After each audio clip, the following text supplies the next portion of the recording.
Hey, it's Garbage Brain University. I'm Drew Toothpaste. I'm Natalie D. Today, we're talking about Money. Before I forget, this episode was suggested by Superman TD Jesus in the Discord. Thanks, Superman. If you haven't joined the Discord, patreon.com/garbagebrainuniversity. That's where we take suggestions for all new episodes. And if we have enough time, your idea will be an episode. Right. Natalie. How do you like your money? I like my money in my pockets, baby. Give me that stimmy.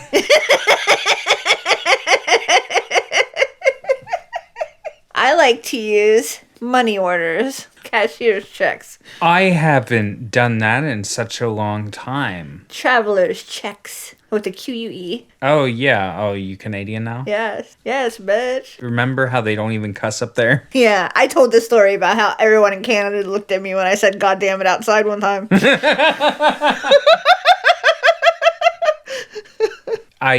I know they used to tell you when you're going somewhere, get traveler's checks. I'm still not totally sure what they are. But before we find out about that, Natalie, what is money? Money is any item or verifiable record that is generally accepted as payment for goods and services and repayment of debts. Yeah, right there on that green rectangle, this money is legal tender for all debts. Yes, so like anything you gotta pay for, anything that someone would accept in exchange for what you are trying to trade it for is money. It's a way to assign an easily exchangeable, quantifiable value to something and have a neutral exchange point so we're not all stuck trading bottles of water for mangoes. Right. Money has 4 functions. This is the most economics we're going to do in this episode at all because my attention span is like a little tiny baby attention span. He's just a little guy. He doesn't want to read about economics. But he tries really hard. So there's 4 things that money is supposed to do, right? The 4 functions. It's a medium of exchange. It's a unit of account. It's a store of value. And a standard of deferred payment. Okay. So a medium of exchange, that means whatever you've got, if somebody will give you money for it, that's good enough. Mm-hmm. A unit of account is when they look at a business, for example, and say, oh, this business economy is like this, and they're selling this product, and this is what the predictions are for this market. This is how much profit they made for the last however many years, and this is their projected profit, and this and that. And so they're able to say, this business is worth $1 million, right? Oh, so like on stock market or Shark Tank. Yeah, right. Okay. So it's a way of like monitoring performance of like a business. Hello, sharks. Did you know that toilet paper is a $4 billion business worldwide? We're here to show you Toilet Paper Buddy. I think my favorite Shark Tank trope is that everybody calls their product Buddy. Right. Well, I mean, if I made a product, I would hope it would be my buddy. Are you like me? Are you an aquarium owner and you're tired of massaging your fish by hand? That's why I created Fish Buddy.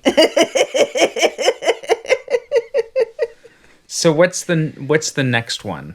Store of value. So that is like, you can put it in the savings or use it as like a financial tool or whatever. It has like a set value and you could put it to the side and come back later and it still has that value. Okay. So like a bank, when you deposit money in a bank or a credit union and your money's pooled with everybody else and they have your little tabulation that says you got $500 in there, right? Right. And then the standard deferred payment, then that is saying what the value of your debt is. Okay. So like when you go to school and then they rack you up and then they say you owe $68,000 and then 10 years later after you've been paying on it and you check in, they say you owe $68,000. Right. As is the case in the world, there's always something worse. When we were kids, we used to say, what's grosser than gross? And it turns out there's always something grosser. Right. And there is something worse than student debt. But that seems like something you could administrate away. Mm-hmm. Many of the world's ills are not easily deleted. Right. Especially like when you think about it, how everyone's just using fiat money and most of it is imaginary computer number money Who gives a shit? It's not real, baby. Well, I had several moments in my life, and it really took me comprehensively until I was an adult to really wrap them all together into me understanding that I have a hatred and a refusal to comply with authority. I just don't recognize authority. Any other person that was born out of another person is on the same level as me. You know, I like to go through GeoGuessr, and sometimes you end up in these places. You end up in Lagos, Nigeria. You end up on a rural route in Kenya. You end up in the middle of Brazil, and you see people walking down the road. And that's part of why I like to do that, because you think about what if I had a huge bunch of bananas in each hand and I was walking down the road. Mm-hmm. And I've been clicking on this road for 5 minutes. I've gone like 10 or 15 kilometers down the road, and I encounter this guy, and I know there's nothing behind me the way I'm going. That guy's going to walk 15 kilometers in flip-flops. Mm-hmm. What if I was that guy? Mm-hmm. That's why I don't believe in authority. I'm that guy. I'm the same guy as that guy. Right. I just lucked into having a different job. Right. And if you think about it, saying your ideas into the internet is about as hard as carrying bananas 15 or 20 kilometers every day. It's probably just as hard. Right, right. But I shouldn't have any power over anybody. I don't believe it that I have power over other people, and like you, I don't believe other people have any power over me. That's probably what I liked about you. Your refusal to recognize authority. It's like, I like that. I also refuse to recognize it. You're not my fucking boss. And you know, that's, if kids do that, they check off on a list that there's something wrong with the kid. You know what they also like to say, oh, this kid can't sit still in extremely boring school. It's his fault. Right. I don't know. My whole thing has always been like, I promise to harm none, but you all need to fucking stay out of my way and stay off my nuts. I promise to harm nobody. Yeah. Get off my fucking sack.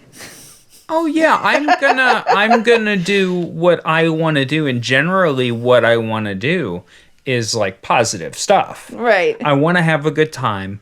I want to make my friends laugh. I want to make art and stuff, right? But I just don't respect authority at all. And that's what makes it hard for me to do something like invest in stock market. Mm-hmm. Because a very long time ago, I had some extra money. I stashed a couple grand in a retirement account, right? I don't contribute a lot to it because I'm not gonna retire. Right. It's just not gonna happen. I talked to my accountant or whatever, because, you know, if you're self-employed, you have this hell of this thick stack of paper, and somehow you end up owing random amounts of tax, and it's a fucking mess. But the accountant kept saying, you know, invest your retirement. And I think she had this idea that I had like millions of dollars stashed away, which unfortunately I don't. So I went in and I talked to the investment guy. And the investment guy was like so condescending. And he's like, just give me your money, dumbass. And I was like, I'm not going to. In fact, I think that if your world is so small that you've managed to focus on the values of these imaginary values of securities and stocks and futures and options and investments, if this is what rings your bell, I don't trust you. I think you're the psycho. Yeah. You've devoted your entire life into fucking meaningless, craven, like, grubbery. It's like the grindiest video game. Right. Except you don't even get little animals that you capture. All you get is an ulcer. You get an ulcer, and you're playing an infinite game of number go up, and you're not really in control. And you get to be at home hanging out like 4 hours a week. Well, it sounds great. That person has no authority over me. No, you know what? Let's be real here, okay? My entire life is like a manifestation of you are not my boss. No one fucking tells me what I'm gonna fucking wear. No one fucking tells me where I'm gonna be. No one fucking tells me to pick up the phone. No one fucking tells me shit. And so you're gonna tell me that some guy, because he has a necktie on, he gets to tell me what to do? Are you fucking crazy? No, you don't fucking. No one tells me shit. Y'all are lucky that I have a fantastic heart, and I believe that I believe in goodness and spreading good vibes throughout the world. Because if I didn't, I would be a fucking psychopath. I can't imagine. This is a personality type. This is just my personality, and it's just yours. Some people really like following rules. No, not. But when I see the rule, if the rule is like, hey, stop here because cars are coming the other way, that's a way to keep people from running their cars into each other. Right. Don't get me wrong. I am a safe driver. I don't flagrantly disrespect all rules, but every rule comes with a question to me of why am I following this? Right. If I'm following the rule in order to further the public good, to prevent other people from being injured, to prevent other people from not getting the things that they need, that kind of stuff, I will follow those rules. I want everyone to get what they have coming to them that they deserve. Yeah. I want everyone to be safe. I will always wear a mask because I'm not here to make people sick. If there is a rule though that it is firmly in the wheelhouse that's none of your fucking business, then you will never get me to fucking acknowledge that as being a legitimate issue in my life. No, and I have ideas of personal freedom that are maybe transgressive, at least in America, but probably in a lot of places in the world. I don't think that trespassing is real. You go where you want, and if you're not committing other crimes, if you're not invading anybody's privacy, it's really not a crime, on a God level. I feel like you know what you're doing, okay? If you want to walk, if there's woods and you're going to walk through woods and you're going to leave everything alone and you're there to fucking respect nature and you're there to love the world, trespassing is not real. One thing is that everybody when I was growing up always told me to follow the rules. Nobody ever told me that it was okay to not follow the rules. I think that's why I always liked Martin Luther King. I was like, this guy was like, wait, if there's a rule that's immoral, you not only don't have to follow it, but you should probably peacefully oppose it in the name of humanity. Right. We were in a library and we were looking up historical books. Do you remember this? We went down into the bowels of the library and we had to have somebody unlock a cabinet full of old books. Do you remember this? This has happened many times. I don't remember this specific. Well, we had our kid with us. Okay. We were down looking through the books and we had our phones. We were taking photos of the books because you don't take the books with you. You handle them gently, right? Uh-huh. And she kept poking me and being like, Dad. And I'm like, what? What's up? She points to a sign on the wall that says no cell phones. And she goes, you can't use your cell phone in here. And I looked at her and I said, signs aren't laws. And she was like, what? I was like, just because a sign tells you to do something, that doesn't mean you have to do it. If you're not hurting anybody and you're not bothering anybody and you're not damaging anybody's property, you do what you want. But I saw her eyes light up and she was like, oh. I was the one that flipped that switch that said, you don't have to do what a sign says. A sign may tell you that consequences may occur if somebody catches you doing something they don't want you to do, but that's different than a law. Enforcement is the whole of the law, and if you do something wrong in a library, this is why I love libraries. The worst that's going to happen is an extremely nice person is going to come over and say, excuse me, we can't do that in here. And you're like, okay, cool. Do you need the book back? No, but you can't take it home. Okay, cool. Right. I'm just very fucking make me. But the thing is, the whole fact that the whole monetary system is fake doesn't mean that Bitcoin is real. Bitcoin is also fake. All of these new currencies are even faker than the original one. Yeah. What's faker than fake? Bitcoins. Oh, you know what's faker than fake and faker than Bitcoin is Dogecoins. Yes. And any other coin is even fucking worse. Like, who's making money off of like some eighth tier cryptocurrency? I'll put it to you this way. It's shaped like a pointed object, and only the people at the top make the money. Yeah, right. Here's a hint. If they can close down the exchange whenever it is worth a lot to avoid you selling the financial tool that you have to sell, if they will put up barriers to you selling it in order to keep the value of it up, then it's not legitimate. That would be like if the grocery had a sale on apples, and while apples were real cheap, and people were like, "Oh, I'm gonna get some Fuji apples. Those are crunchy boys, right? I'm gonna head in. I'm gonna get 10 Fuji apples." And you came to the register, and the clerk is like, "We're closed. Right. We can't sell you these apples." Right. And then when the sale ends and the price goes back up, the cashier is like, "Lane 3 is open." Right. That's exactly it's like, that's not, if your financial instrument is like bait and switch and you can only sell it when the people who run the market are poised to like make more money off of it and not when they're out to like lose any money, then what you have is not real. And also, anything invented by this current generation of tech bros is gonna be worse than the already abusive mechanisms set in place by the federal government 200 odd years ago. Right. It's gonna be worse. It's gonna somehow involve more slavery. It's gonna somehow not only be like a fucking fake currency that is like backed by nothing and is like completely valueless unless the people who run the market are in the mood to let you sell it. Like, not only all of that, but also we're going to find a way for it also to burn a fucking huge ton of resources and spew carbon into the atmosphere also, which, cash money doesn't do as much.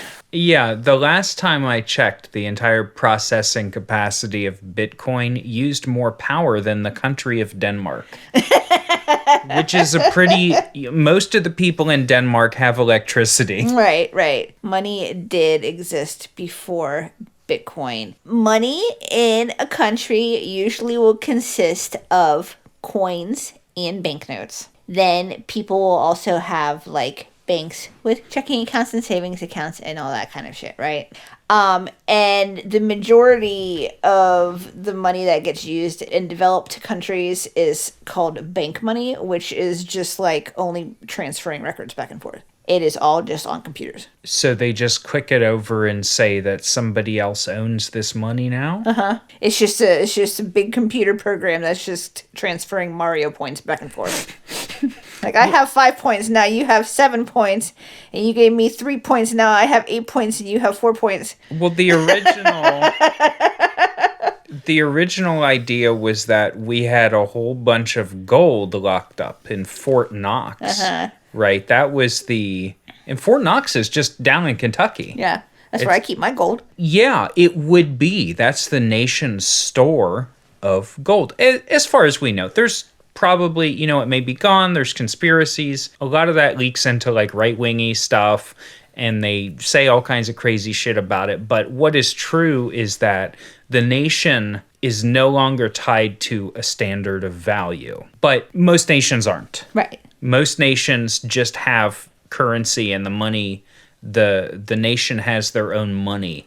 And then they can print money, so they can make money that the government owns because the government issues the money. So the government can print $100 million in bills, and then the government has that money, and the government can spend that money at the cost of devaluing the currency because the country still owns the same amount of assets.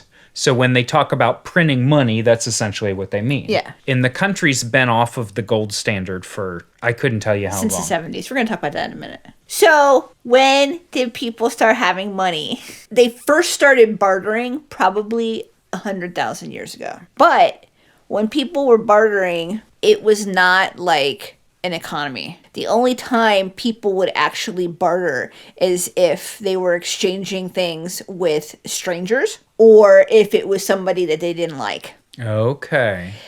Because up until a certain point, human societies had gift economies where they would just give you want an apple? Here you go. Wow. And then the understanding is, like, later when you have 4 bananas, you'll give them a banana. Right. Right. And the idea is that everybody is sharing resources and the communities are so small. Right. It's like a small group of people and they freely share their what they have. And there's even like an idea, like there's not really unique property probably. Yeah. I mean, that makes sense given the resources they had at the time. Right. It would be silly for people to gather up their own little bunches of stuff and sort of hoard them and try to bilk all the other people out of theirs. Right. As things progressed and as communities got larger and as people started specializing in the things that they would have and they would need to trade more with other people in order to get the things that they would need, they started having commodity money, which would be something that you would trade something that had value, whatever that was. It wasn't centralized. It wasn't something that was like decided upon. It was like, I will give you a bunch of wheat. Okay, something that had value to most people. Right, something that everybody needed. And so it was like, okay, everyone knows that, a pound of wheat is going to get you like half of a loaf of bread. And so that is worth like a cup of olive oil. And so you could have wheat, and so you could trade it to somebody and they could either just hold on to it until they needed something or they could turn the wheat into bread. When they started having money, when they started having coins, the coins then were a representation of whatever that commodity was. Oh. And so now you don't have to carry the wheat and shit around with you. So you would have a little silver coin that had some wheat stamped into it, and it says this represents a pound of wheat or whatever. Right. Okay. And this is way before like the Romans started putting Julius on their coins. Okay. Right. And so the first coins that they had were in 3000 BC. Wow. In Mesopotamia. The coins were Mesopotamian shekel. And a shekel was the equivalent of 160 grains, which is a unit of weight of barley. Okay. So 160 grains is like a little bit over a third of an ounce. Oh wow! So not even that much. You would think they would need them to be worth more. Well, I think they would have them small so that way so they wouldn't be divisible. But a lot of money is they would cut it in pieces. Yeah, like pieces of 8, or like they used to have pennies. They used to cut pennies in half and have a halfpenny. In Mesopotamia, they would have coins. And then in the Americas and Asia and Africa and Australia, the people around in those areas would use shells. And they would use shells as their money, and they would use like cowries. And so that must have been an inflationary economy then, because anytime you needed money, you could just go down to the beach. Yeah. Well, maybe they had value. Maybe the shell itself had value, and so it was like a commodity currency. Okay. In 650 to 600 BC, they started making the first stamped coins, like the ones where they had like the guy's head on them. And those were usually made out of gold and silver, and they were first made by the Lydians, who were some ancient people, and they would use.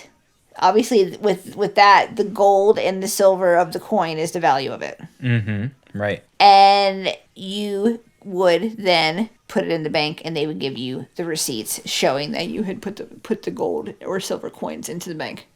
Oh, really? So they had banks then already? Right. And so the receipts then that they would get for depositing their coins were then usable as money as well. Oh, and that must have led to paper, like banknotes. Right. Oh, a receipt is literally a bank note that says that you have 10 coins in the bank. So if you gave that to somebody else, they could go take your coins out. Wow, okay. The first actual printed paper money was in China during the Song Dynasty. And that was in the 7th century. And they had paper money and commodity money and coins as well. So they had all of it, but that is where having the especially like purposely printed paper money came from.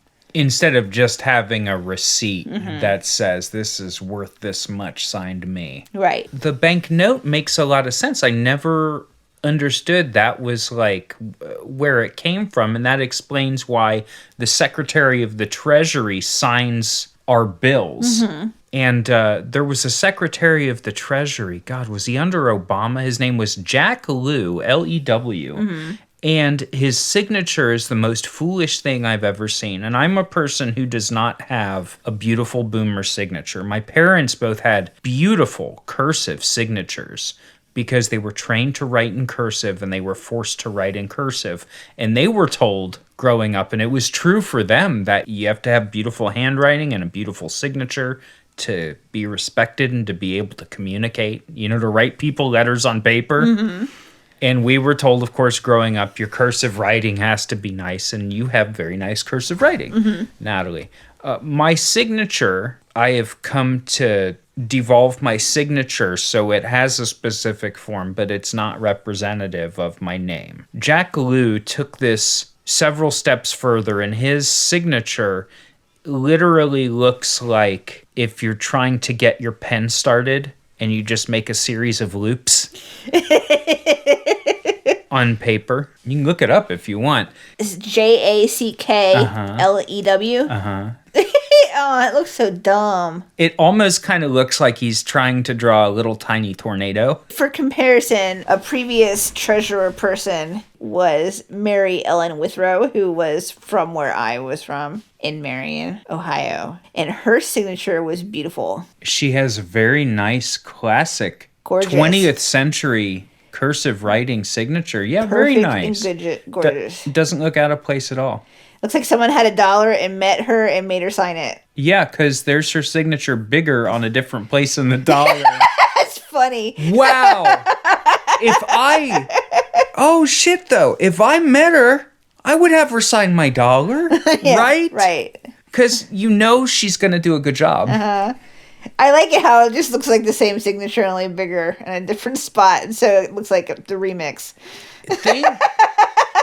By the time you get to be the treasurer of the United States of America, imagine how many times you've signed your fucking name. A lot. And if you do that beautiful signature tech, that's Right. just going to be muscle memory. Just Right. like Jack Lew's little tornado is encoded in his hand.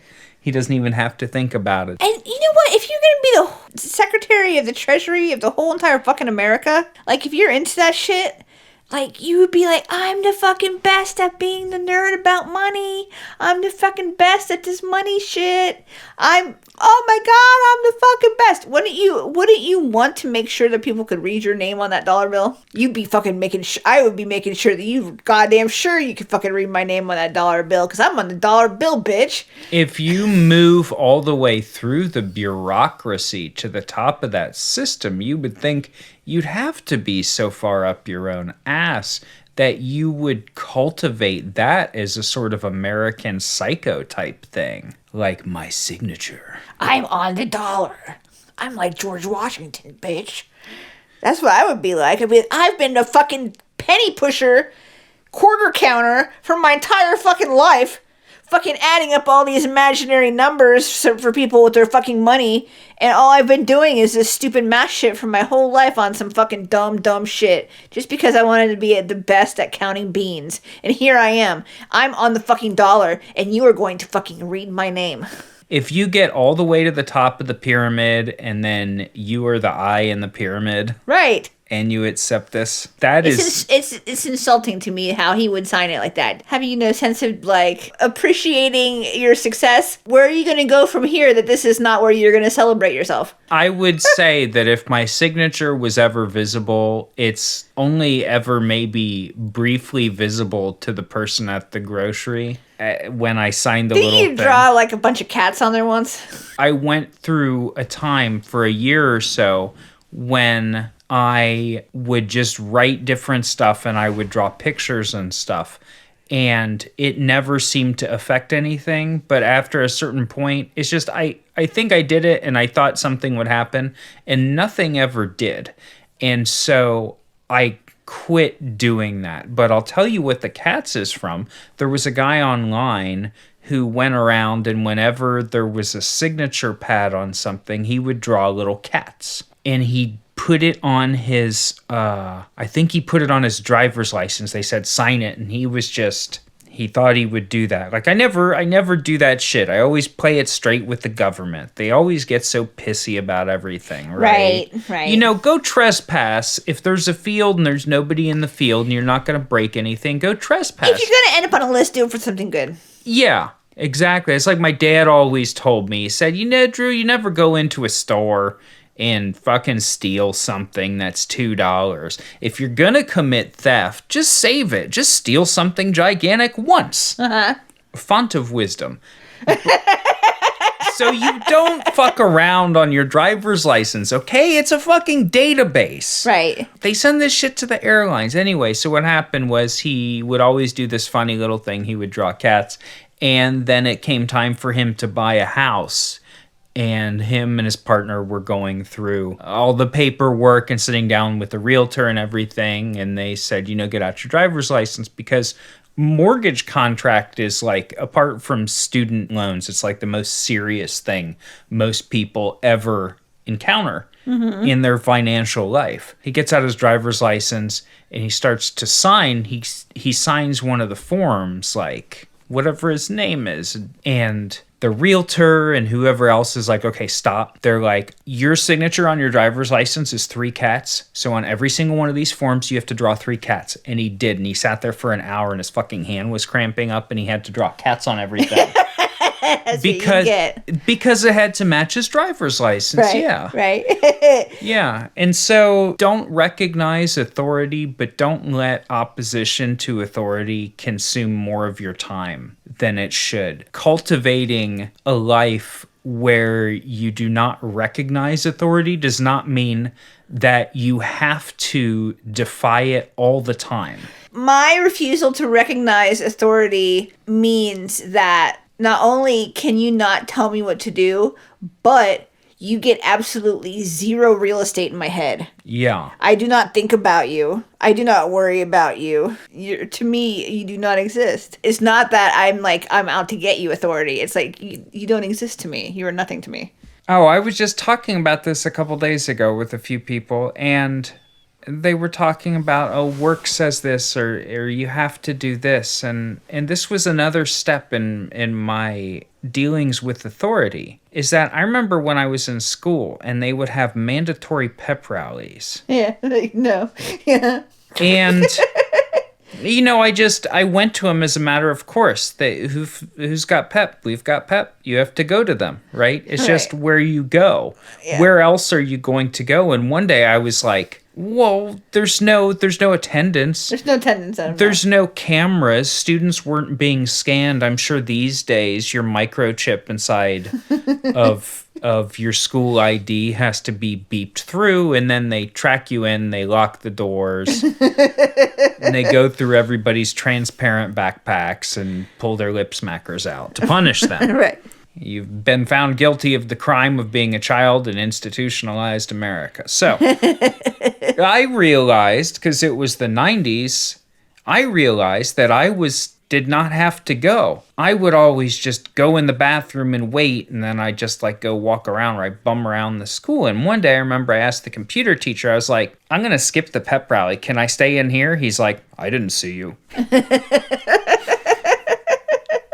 So I would go hide out. I think I did that for the last couple years. So that happened, and then they would have these mandatory meetings at work. Mandatory this, mandatory after work, you have to do this. And that took me about a few months, and I was like, that's not mandatory, because the crazy thing is that, breathing, eating, sleeping, that's mandatory. Right. Going to an extra thing after work that I'm not getting paid for is not only not mandatory. The only way you make it mandatory for me is if you're giving me money. And enforcement is the whole of the law.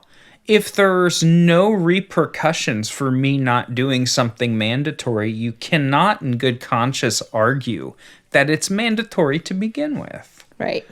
If somebody tells you to do something and it's not something you're gonna do, you're not obligated to argue about it. Right. You just don't do it and you don't talk about it. And if they ask you about it, you say, oh, I'm not going to do that. You put them back on their heels. I'm not going to do that. You talk to them very calmly. You make them understand that they're the insane one. I'm not a manipulator. I'm terrible at manipulating people. What I am very good at is being extremely calm about the fact that I'm just not going to do something. Yeah, no, I'm not going to. Okay, so you're going to come over here and you're going to do this. No, I'm not going to do that. What are we doing next? Right. You'd be surprised at how, not you, Natalie, but the proverbial you would be surprised at how often that works. It's not a matter of not doing something to prove a point. It's a matter of the fact that you're a person. You're valuable. Your time is finite. Your time is the most valuable thing you'll ever have. And it's ticking down.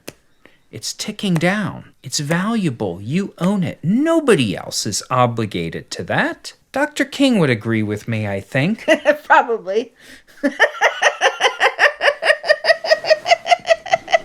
One thing he loved was podcasters. If Dr. King were here, and I would love to have him as a guest on this podcast, were such a thing possible, I think he would agree that trespassing is not real. Right. Okay, so on the topic of paper money, we didn't really get to this part. I really liked this when I was reading about this. So, people in Europe did not really get paper money until the 1600s in Stockholm. But the first time that people in Europe heard about paper money was from Marco Polo. Marco Polo, when he went to China, saw them using paper money there. And he wrote a book when he came back from traveling around, right? He had a book about his travels. And in his book, he had a chapter, and the title of the chapter was, How the Great Khan Causeth the Bark of Trees Made into Something Like Paper to Pass for Money All Over His Country. He knew. He was like, how did this is amazing. This guy is running an economy with paper. It's made of trees. He's taking the shit off the trees. He's turning it into paper. And they're using that to run his fucking shit. This shit is fucking bananas. I need to put this in my book. What, only 300 years later right. they started using People adopted it within like 300 years of him being like, hey, have you heard of this? So when they started issuing paper money in Europe, all the monetary systems were on the gold standard, where there were fixed quantities of gold associated with like X number of paper notes. These paper notes then replaced people using gold currency until it eventually was like not a thing anymore by the 19th century. They made the paper notes legal tender.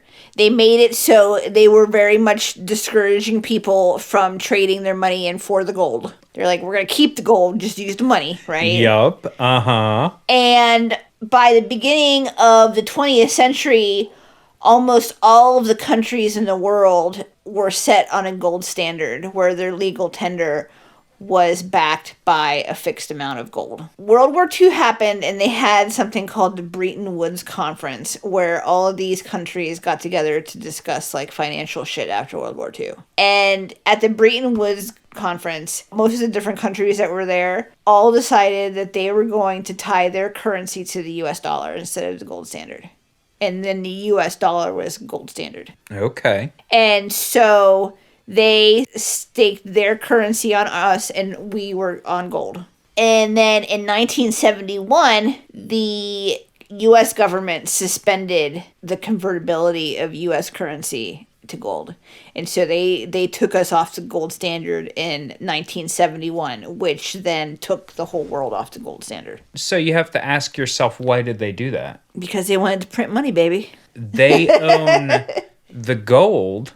Mm-hmm. And I remember you and I both, we used to be on a forum, a little small closed forum, nothing anybody would have heard of. And there was a guy that kept saying, buy gold, right? Mm-hmm. And we all used to make fun of him. And then in about the 10 or 12 years after that, this was in the early 00s, the price of gold went up tenfold. Did he know something? I don't know. Was he paranoid? Was he involved in like right-wing anti-Semitic conspiracy theories? I think that's why we didn't trust him. But the price of gold did go up. And so, leaving aside all of the bigotry and the ultra right-wing stuff, the government owns the gold and we use the money. The money is not the gold. They make more of the money, so the money we have keeps getting devalued. That's why things cost more. The government keeps the gold, and because money is worth less, the value of the gold keeps going up. The government kept the gold. You can no longer get your gold back. And so the government is amassing an enormous amount of money, just hoarding it, all the while saying that we can't afford Social Security and we can't afford Medicare for all. We can't afford all this because of, sometimes they say because of the national debt. And sometimes they say because we're spending all this money on other stuff that's also for you guys. But they really do. They have all this money and they're devaluing our currency. When they introduced the minimum wage of $15, it was great. And now finally we're kind of getting dragged toward a minimum wage of $15, which if there's a federal minimum wage, I'm not going to entertain any arguments from small business owners saying that if they pay their slaves slightly more, that they'll go under. If that's the case, then fuck you. If you can't afford to pay your employees, then you're a shitty business owner and you're not doing very good business. Absolutely. Your business should be able to support your employees easily.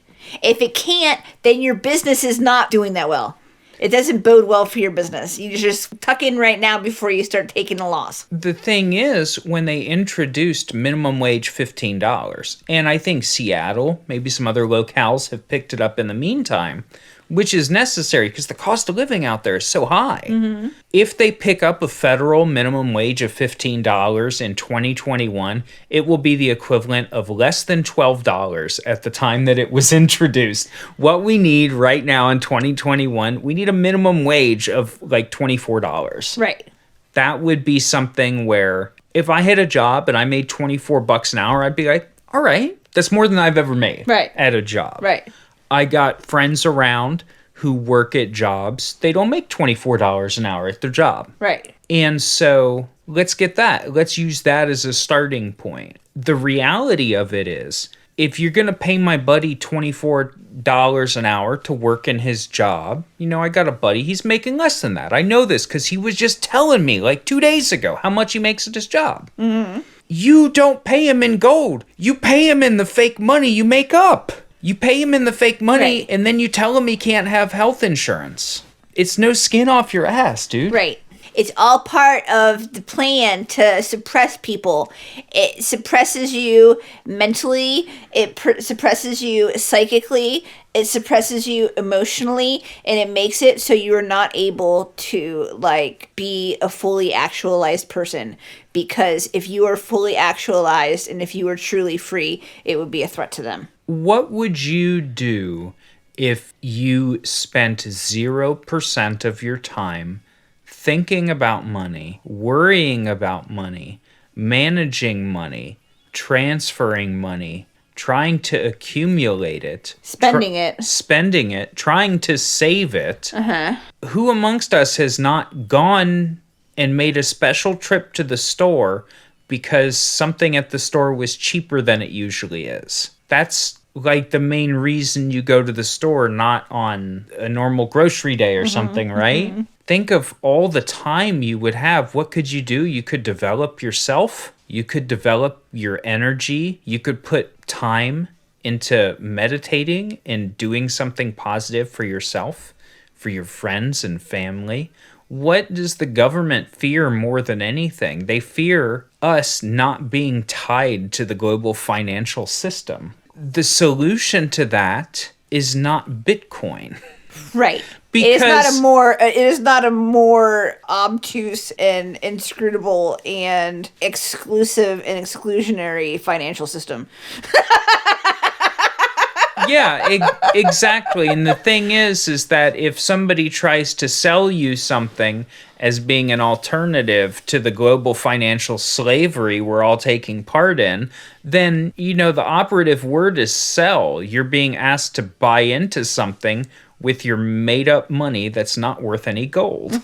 Right. So, one of the things that they say with the people who are like, no, don't worry about it. It's not backed by anything. Yeah, technically it's not backed by anything, but it is backed by the taxes of the government that issues the money. Because they say that the government issuing tax bills to people and imposing taxes on people creates a demand for the currency of that government to pay the taxes to the government.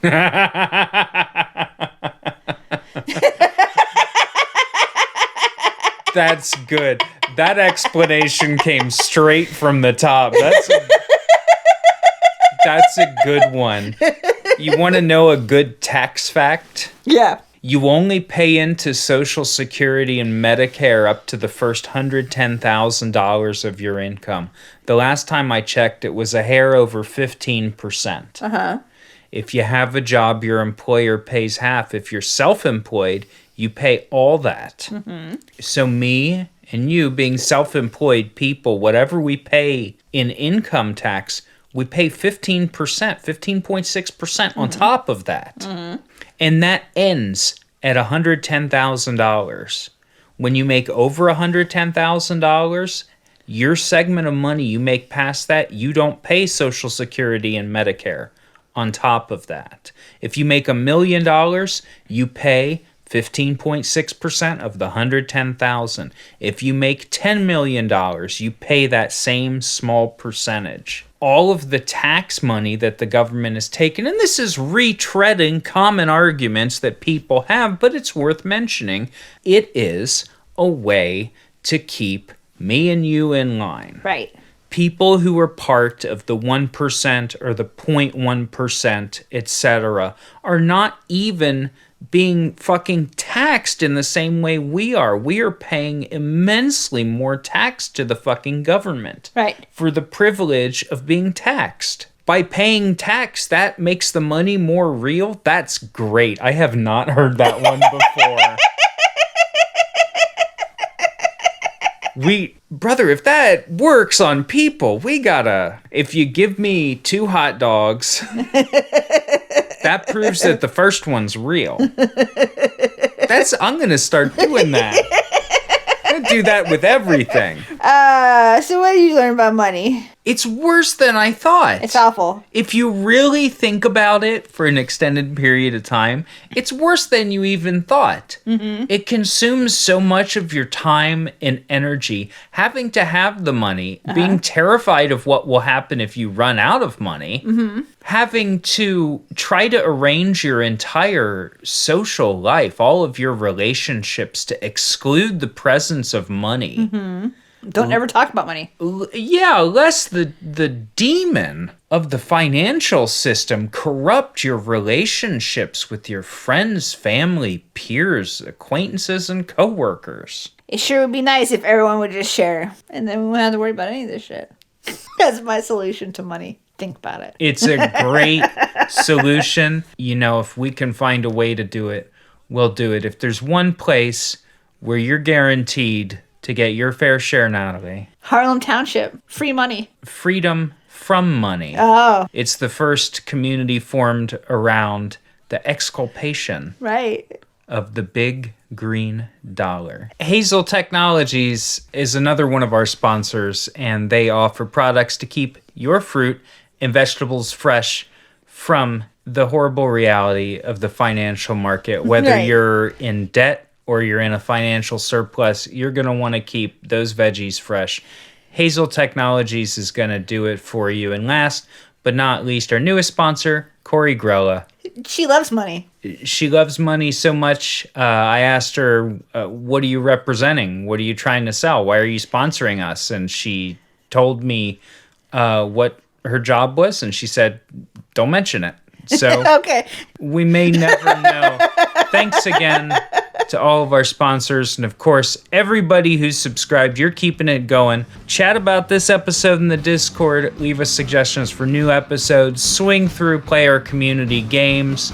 And if you haven't joined yet, it's patreon.com/garbagebrainuniversity. Thanks again for listening. We'll talk to you soon. I love you. Goodbye. Goodbye.